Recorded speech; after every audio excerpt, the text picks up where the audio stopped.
ভাঙড় বিধানসভার অন্তর্গত চালতাবেড়িয়া অঞ্চলে খবর পাচ্ছি তৃণমূলের পার্টি অফিসে আগুন লাগিয়েছে। তৃণমূলের নেতা শওকত মোল্লা সাহেব আমাদের আইএসএফ এর নামে অর্থাৎ আমাদের নামে দোষ দিচ্ছে। এটা তো পুরাতন গল্প, এই ধরনের গল্প উনি অনেক আগে পড়ে নিয়েছেন। এটা সুপরিকল্পিত আইএসএফ এর ছেলেদেরকে আইএসএফ এর ছেলেদের নামে মিথ্যা মামলা দেওয়ার জন্য। 14 তারিখে আমরা গণতান্ত্রিক প্রক্রিয়ায় শান্তিপূর্ণভাবে ওয়াকফ সংশোধনী আইনের বিরুদ্ধে একটা মিছিল করতে চেয়েছিলাম কলকাতাতে। আসার পথে পুলিশকে দিয়ে আটকেছে এই শওকত মোল্লা সাহেবরা।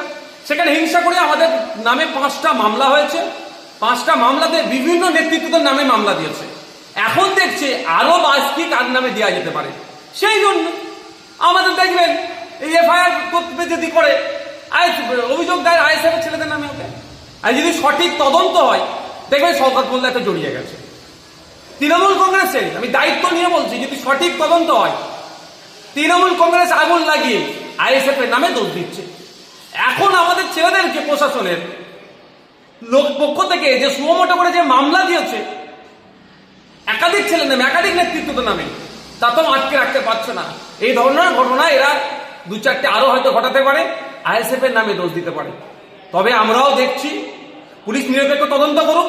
যে আগুন লেগেছে সত্যি যদি তাকে গ্রেফতার করা হয় দেখবেন, আমি অন ক্যামেরা বলছি, সে তৃণমূলের। এবার তাকে কে আগুন লাগাতে বলেছে তৃণমূলের বড় নেতারও নাম চলে আসবে যদি সঠিক তদন্ত হয়।